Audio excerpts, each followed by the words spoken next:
Hey everybody, Edo here, and this is Hive Mind by Richard Garfield. That's right, Magic the Gathering and King of Tokyo, Richard Garfield. Probably not what you were expecting him to make.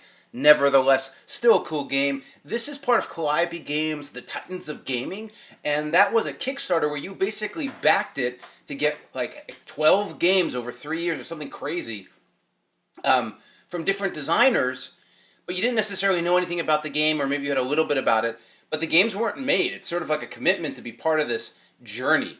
And so this is the beginning of the journey. And so Hive Mind is a pretty fun game. It's a trivia word game where players are bees, and the objective is to stay in the hive as long as possible. The player who leaves the hive first loses, and then everyone else rejoices, and sometimes multiple players leave at the same time. But basically, there's a deck of trivia cards, and they're questions that everyone answers, like what are four things that shrink? What are the first 5 things that come to mind when you think of Snow White? What are 5 scary things? So basic questions, and usually with 3, 4, or 5 of them. And the players are then going to write down, and it comes with nice pencils and a nice deck. Component quality is great. Only thing I can really complain about is the instructions. I thought they weren't good, but the just really weird font to make you play or read the whole way through. Nice plain deck, and you're going to everyone's going to write it down, and then basically, including the player who's the queen that turn and asking, you score by everyone gets a point for every answer, which is a huge deal. So it's great with younger kids because they get it if they can write. They can still answer and feel like they still got okay answers.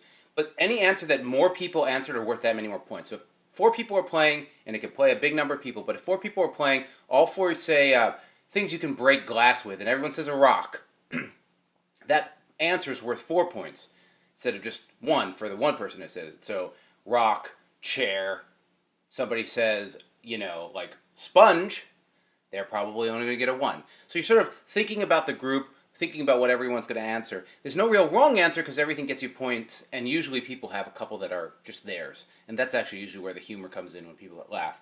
But on your turn, you roll, you move the queen. This just sort of denotes how many bees are going to move down if they have the lowest points total. So they got the least in common with the people. They move down. It supports up a lot of players. They move down, down, down, and eventually they can knock these walls out with smaller number of players. These just sort of slow down, the end of the game. And then somebody or 2 people both have the lowest amount. They both got 4 points. They get knocked out and they lose. I was really pleasantly surprised how well this worked with my kids. 6 and 9. The questions are all easy. They're all things you can name. They're all things you're familiar with.